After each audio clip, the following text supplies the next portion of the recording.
புத்தாண்டு தின வாழ்த்துக்கள் உடன் தமிழர் திருநாளாம் பொங்கல் திருநாள் வாழ்த்துக்கள். இந்த நன்னாளில் பொங்கல் திருநாளில் நீங்கள் உங்களது ஆனந்தமான பொழுதுபோக்கினை நீங்கள் கண்டு கழியுங்கள், கலந்து கொள்ளுங்கள். எந்த ஆட்சேபனையும் கிடையாது. இந்த நிகழ்வுகள் முடிந்த காணும் பொங்கல் அன்று மறுநாளில் இருந்து நீங்கள் உங்கள் பாடத்திட்டத்தை 3 நாள் எடுத்து வைத்திருந்த பாடத்திட்டத்தை எடுத்து படிக்க வேண்டும். இதனால் உங்களது மதிப்பெண் கூடுதலாக நீங்கள் பெற முடியும்.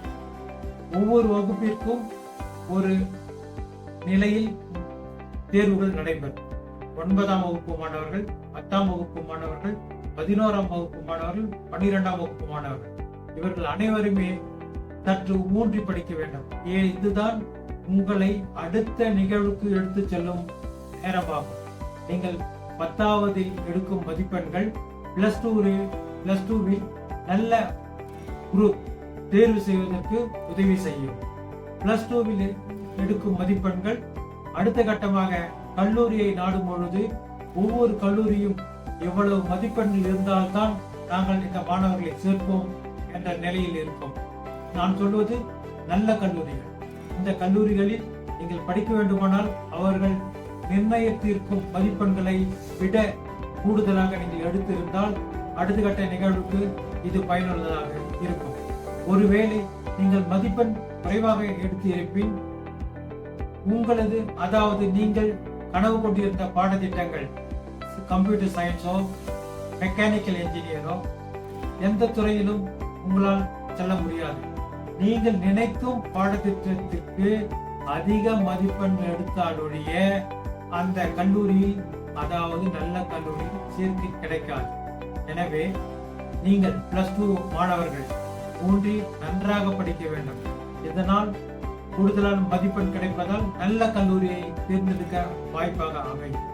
இன்று பல கல்லூரிகள் தங்களது திறனை அதிகமாக மேம்படுத்திக் கொண்டே இருக்கின்றன. ஏனென்றால் அதிக மதிப்பெண் பெற்ற மாணவர்களை ஈர்ப்பதற்காக இவர்களது பணிகள் முடக்கிவிடப்பட்டுள்ளது. ஆகையினால் நல்ல மதிப்பெண் எடுத்தால் நல்ல கல்லூரியில் நீங்கள் சேரலாம், நல்ல மதிப்பெண்கள் பெறலாம், நல்ல வேலை வாய்ப்பினை உங்களுக்கு எல்லா விதமான வாய்ப்பினையும் அந்த கல்லூரி உங்களுக்கு உருவாக்கி தரும். இதற்கு எல்லாமே அடிப்படை பிளஸ் 2வில் நீங்கள் எடுக்கும் மதிப்பெண்கள் தான் என்பதை மீண்டும் மீண்டும் நினைவுபடுத்துகிறேன். எனவே நன்றாக படியுங்கள், சந்தோஷமாக இருங்கள். வரும் காலத்தில் எல்லாம் இந்த காலம் எல்லாமே உங்கள் கையில் தான். உங்கள் கையில் உள்ளதால் நீங்கள் தான் இந்த நாட்டையோ இந்த உலகத்தையோ நிர்மாணிக்க முடியும். இதனுடைய எண்ண ஓட்டத்திற்கு ஏற்ப நீங்கள் படியுங்கள், பயன்பெறுங்கள், வெற்றி பெறுங்கள். அன்புடன் செங்குட்டுவன். வணக்கம், வாழ்த்துக்கள்.